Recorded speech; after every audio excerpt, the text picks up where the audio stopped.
The black SUV's headlights had barely swept across the gravel driveway before the front door of the Calloway estate swung open, and Vivian Reyes found herself frozen in the marble entryway, a mop still clutched in her trembling hands, staring at the man who owned the house, and by extension, her silence. She hadn't expected him back until Friday. It was Tuesday. It was also 2 in the morning, and her eyes were red and swollen from crying so hard she'd nearly choked on it, and there was a bruise the color of a storm cloud spreading across the left side of her jaw. Dominic Calloway didn't yell. He didn't demand to know what she was doing in his private foyer at this hour, mopping floors she'd already cleaned twice just to have something to do with her hands. He simply stood in the open doorway, still wearing his coat, rain still beating on his shoulders, and looked at her face. His jaw tightened. "Who did that to you?" he asked. His voice was quiet, dangerously quiet. The kind of quiet that Vivian had come to understand, in the 3 months she'd worked in this house, meant something catastrophic was being very carefully held in check. She opened her mouth, closed it, said, "I walked into the edge of a door," which was the worst lie she'd ever told, and she knew it the second the words left her lips. Dominic Calloway crossed the foyer in 4 steps, stopping close enough that she could smell the rain on his coat, and tilted her chin up with 2 fingers, not roughly, just enough to angle her face toward the chandelier light above them.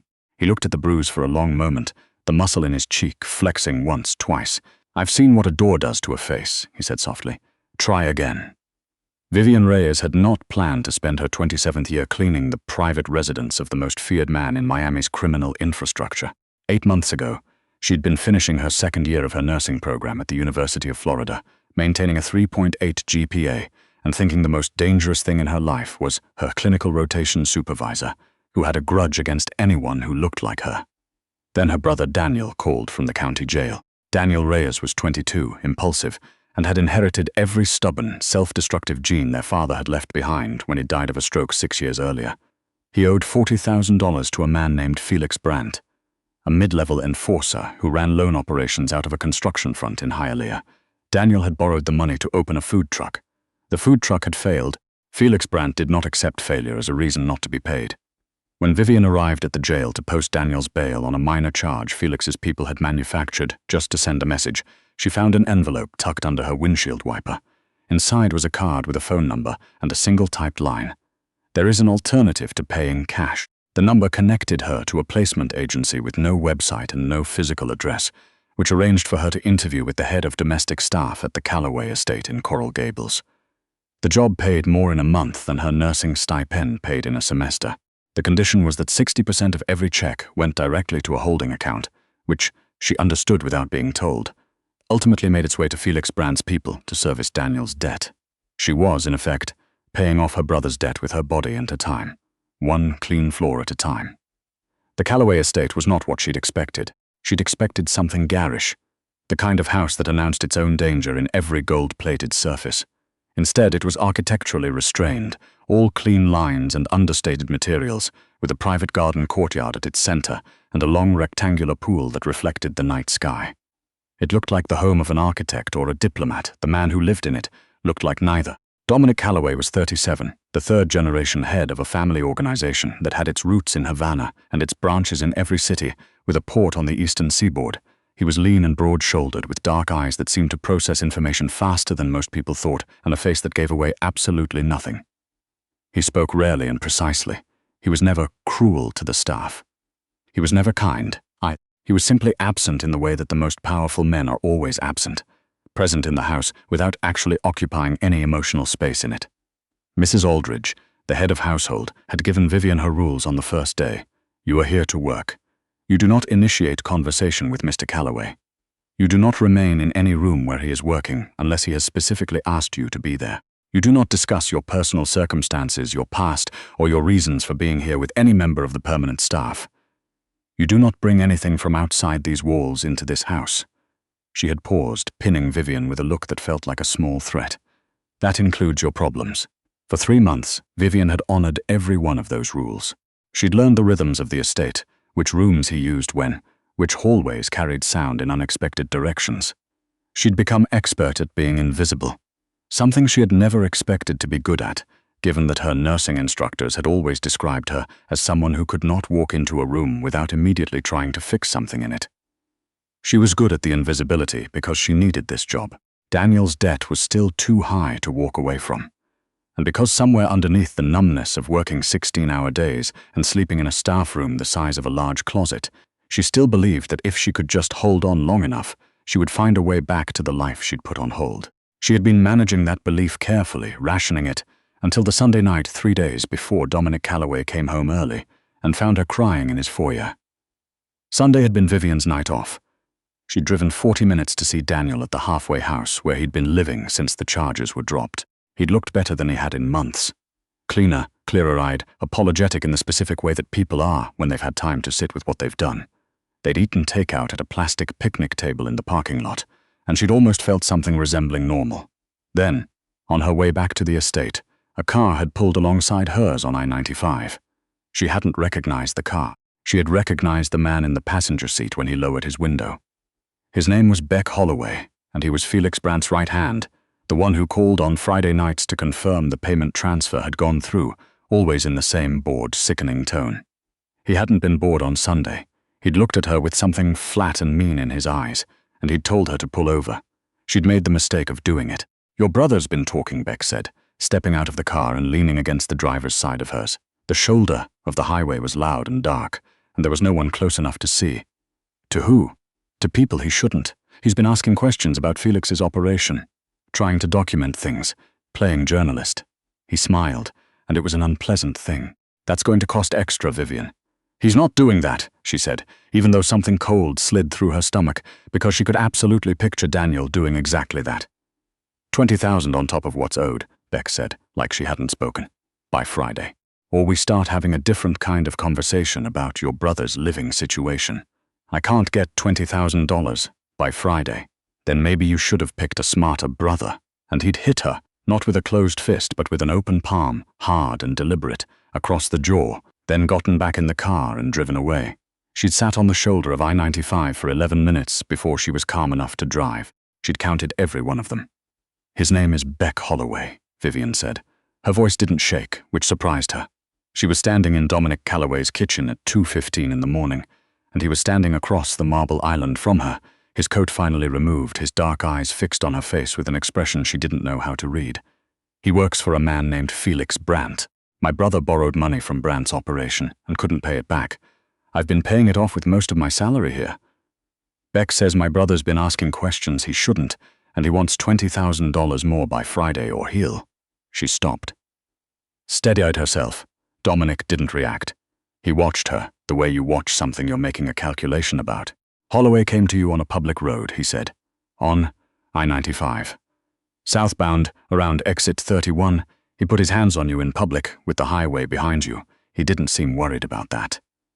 Dominic's expression didn't change, but something behind his eyes did. He looked past her for a moment at some point slightly above and behind her left shoulder, like he was reading information she couldn't see. "You've been routing 60% of your salary to Brandt's people," he said quietly. "For 3 months." It wasn't really a question. She answered it anyway. "Yes, through which account?" she told him. She told him everything. The placement agency, the holding account, the Friday call from Beck, all of it, in a flat, precise recitation that she suspected sounded a lot like the incident reports she used to write for her clinical rotations. When she was finished, the kitchen was very quiet. The refrigerator hummed. Rain ran down the windows in thin channels. "You brought a Brandt operation into my house," Dominic said. "I know." Her throat tightened.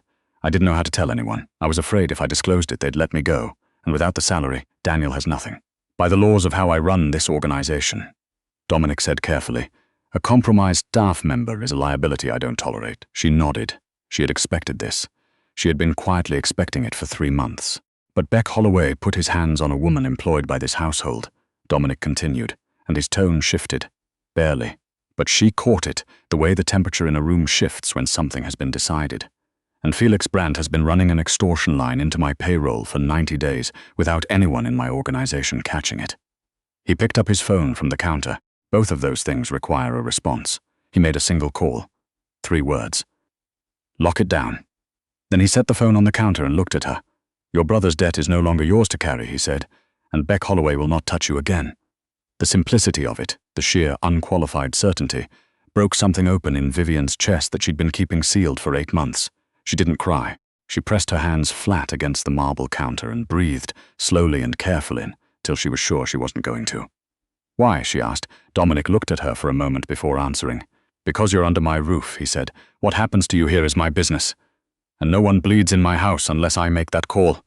Next 6 hours moved like a tide coming in, quiet, relentless, and completely unstoppable. Vivian learned what it looked like when Dominic Calloway decided something needed to be handled. There were no raised voices, no visible panic. The men who materialized throughout the house between 3 and 4 a.m. were the kind of men who moved like something shifted inside them when a decision came from the top. Focused, economical, unhurried, in a way that was somehow more frightening than urgency would have been.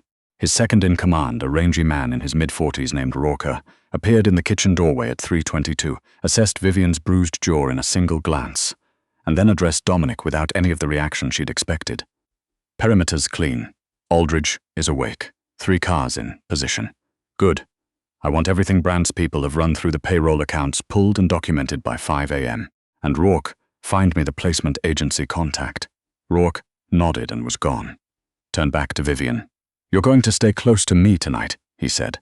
"Not because I don't trust you, because you're the only one who's been inside this pipeline for 3 months, and I need you to walk me through every detail you remember." So she did.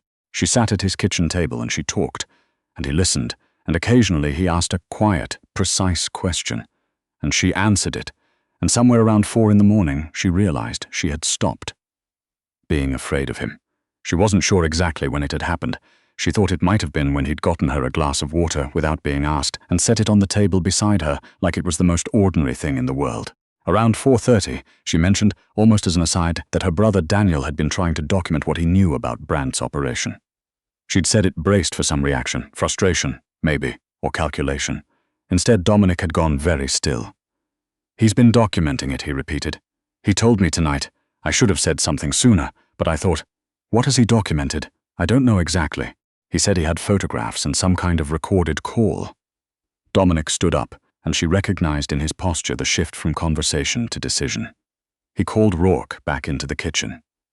"Your brother's building a file on Brandt," he said, and his voice had the texture of someone who has just understood something important. "Beck Holloway didn't hit you because of the $20,000. He hit you to send your brother a message, to make Daniel stop." Vivian felt the cold slide through her again. "If Daniel keeps digging," Dominic said, "the documentation doesn't protect him. It makes him a target." He turned to Rourke. "Get the brother, tonight.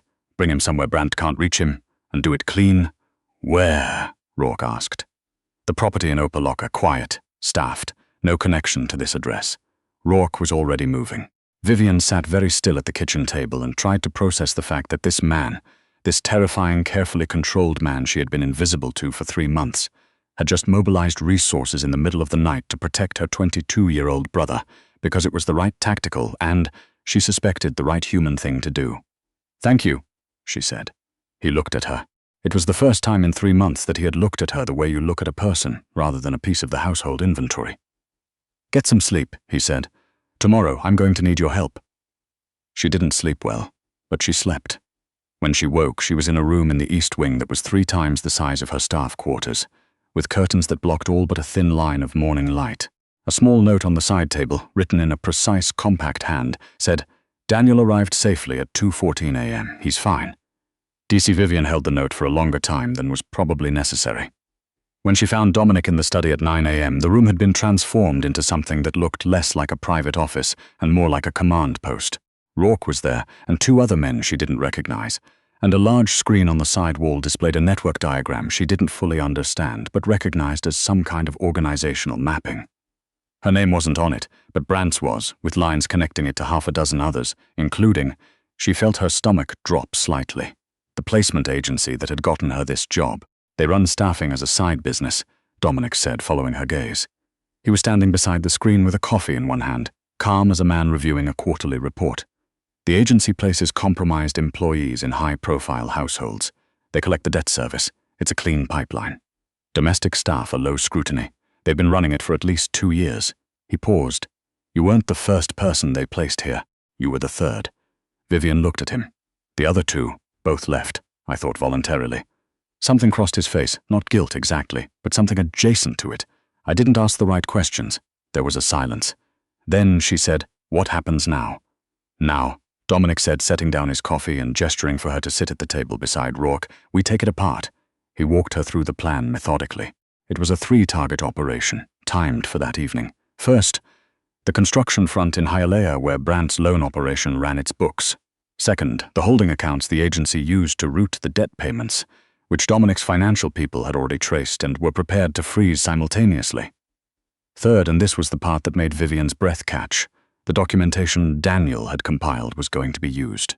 Not destroyed, not buried. Used, handed to a federal contact Dominic maintained for exactly this kind of mutual interest, which would trigger an investigation that would make it substantially more difficult for Brandt to operate in Dade County for a long time. "You're going to use Daniel's evidence," she said. "With his consent," Dominic said. "Rourke has already spoken with him." He agreed. She wanted to ask how Dominic Calloway had a federal contact who would accept evidence from a source like this and not ask the obvious follow-up questions. She decided this was not the right morning to look too hard at certain things. "There's one problem," Rourke said. He pulled up something on his tablet and set it on the table in front of Dominic. "The Hialeah front is clean, but the holding accounts are co-managed. There's a second signatory on the primary account, someone with clearing access who isn't Brandt, and isn't anyone from the Brandt organization we've been able to identify. The transfers are getting flagged internally, which means someone with inside access to the financial routing system is either protecting the pipeline or running their own angle on it." "Inside our system?" Dominic asked. "Inside the estate's payroll processing, not Brandt's." The temperature in the room changed. Dominic set down his coffee cup very carefully. "Who has access to payroll routing at the estate level?"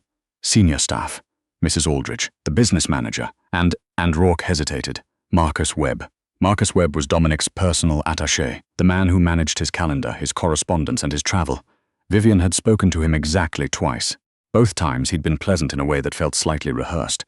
"Marcus has been with me for 4 years, Dominic said, his voice flat. "I know." Another silence. Then Dominic looked at Vivian, and she understood without being told that this was why he'd said he needed her help.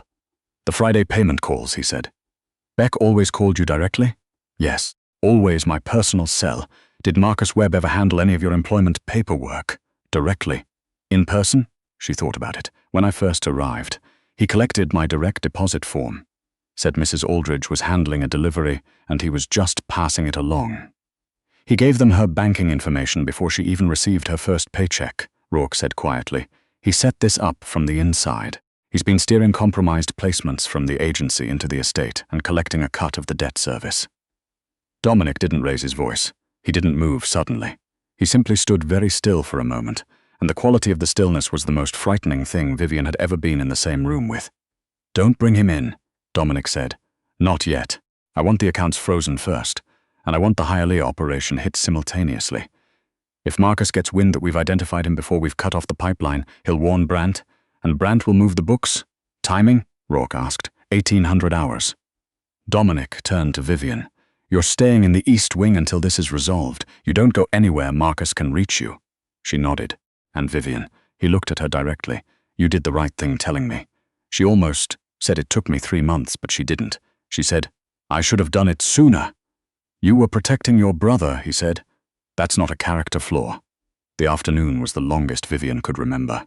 She stayed in the East Wing as instructed, with a guard posted discreetly outside the door, and she occupied herself by going over every interaction she could remember with Marcus Webb, looking for the seams in it, the places where the pleasantness had been constructed rather than real. She found a few. She didn't feel vindicated by finding them. She felt tired. At 6:15, she heard the convoy leave. At 8:47, her phone, the estate's internal line, not her cell, buzzed on the side table. Rourke's voice. "Hialeah is done. Accounts are frozen. We're coming back." She exhaled. At 9:20, she heard the cars on the gravel.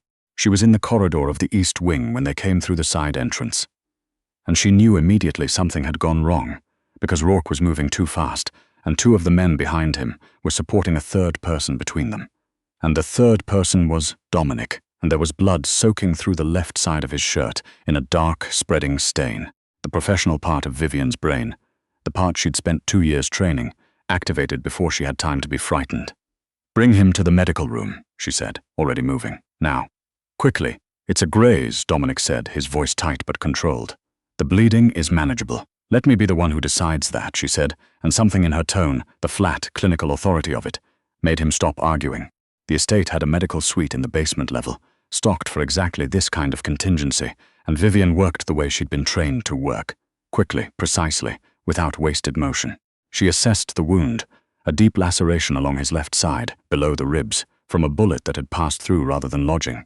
And she talked as she worked, not to him, but as a way of organizing her own thinking aloud, telling herself what she was doing, what came next, what she needed. It was only when she was suturing the wound that she became aware he was watching her face. "You're very calm," he said. "You're not my first trauma patient." She tied off a suture and reached for the next. "Although you're the first one who told me he was fine while actively bleeding through a dress shirt, I've had worse, I believe you." She paused. "Hold still." He was quiet for a moment. Then, Marcus ran. When we hit the Hialeah front, he must have had a warning system in place. He cleared out of the estate before we got back. Vivian kept working. "Is he in the wind?" For now, there was a controlled frustration in it that she could hear even through the flat delivery. "Brandt is contained. The agency is done. Your brother's documentation is with the federal contact. But Marcus is still out there. You'll find him." "Yes," Dominic said, and it wasn't bravado. It was just a statement of something he considered a certainty. "I will." She finished the last suture and reached for the antiseptic dressing, and she was leaning close enough that she could feel the warmth coming off him, and she was aware. In a way she hadn't allowed herself to be aware of anything personal in this house for 3 months, that his eyes hadn't left her face. "You're going to need to rest," she said. 48 hours at minimum.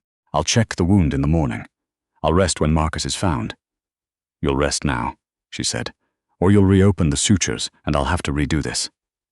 She stepped back and looked at him directly, this man who had spent the last 24 hours systematically dismantling the structure that had held her brother hostage, who had sent people in the middle of the night to move Daniel somewhere safe, who had found out in one conversation what she'd been carrying alone for 3 months, and had simply decided to carry it himself. "You scared me tonight," she said, when Rourke's voice came over the radio and said you were hit. Something shifted in his expression. Barely, a fraction of an inch, but enough. "I didn't know I was allowed to be scared about it," she added, and she wasn't sure exactly why she said that, except that it was true. He reached out and took her wrist, lightly, just his fingers around the bone, and looked at her in a way that made her feel, for the first time in 8 months, like she was actually being seen by another human being rather than processed. "You're not a liability to this house," he said quietly. "You were never a liability. And you are not leaving." She looked at him for a long moment. "I'm not going anywhere," she said. 48 hours later, Marcus Webb was located in Tallahassee, attempting to board a flight under a different name. Rourke handled the logistics. Vivian didn't ask for the details, and Dominic didn't offer them. What he did tell her, sitting across from her at the kitchen table on a Thursday morning with coffee between them, was that the federal investigation into Brandt's network had expanded overnight, and that the placement agency had been formally shuttered, and that the holding account that had been drawing 60% of her salary for 3 months had been closed, and the balance, every dollar that had moved through it, had been traced, documented, and was currently being used as evidence. Her brother Daniel called her that morning, from the Opaloka property, his voice a little shaky and more than a little awed. "Viv," he said, "what exactly do you do for this guy?" She looked out the kitchen window at the long rectangular pool reflecting the morning sky and thought about how to answer that. "Right now," she said, "I'm drinking coffee." Daniel laughed, which was the best sound she'd heard in 8 months. 3 weeks later, Vivian moved her things out of the staff quarters into a proper room in the East Wing. She didn't ask permission. She also re-enrolled in her nursing program, part-time, with the understanding that her hours at the estate would adjust accordingly. She told Mrs. Aldridge. Mrs. Aldridge, who had treated her with the particular cool efficiency of someone whose opinion was entirely dependent on what the man upstairs thought, received this information and said, "Mr. Calloway has already arranged for your schedule to accommodate it." Vivian found Dominic in his study that evening. "You knew I was going back to school," she said. "I assumed you would eventually." He didn't look up from the documents in front of him. "You were a nursing student. You stopped being one because of your brother's situation. The situation is resolved." She leaned against the doorframe and looked at him, this precise, contained, quietly devastating man who had bulldozed a criminal pipeline because a woman in his employ had been hit on the shoulder of a highway, who had done it not with rage but with the calm, systematic efficiency of someone for whom protecting what was his was simply the baseline expectation of himself. "I was invisible here for 3 months, she said. He looked up then. "I know," he said. "You knew the whole time?" Something that wasn't quite a smile, but belonged in the same neighborhood moved across his face. You reorganized the medical kit in the basement suite within your first week. Nobody else in this house would have known to do that or thought to. He looked at her steadily. You were never invisible, Vivian. You were just quiet. She thought about that for a moment. I'm not going to be as quiet anymore, she told him. I'm counting on it, Dominic Calloway said, and went back to his documents. The girl who had walked into this house as collateral had stopped existing somewhere between a rainy Tuesday night and the morning a man had handed her a note that said he's fine in small, careful handwriting. Like the detail mattered, like she mattered, like the simplest human reassurance was worth writing down and leaving where she would find it.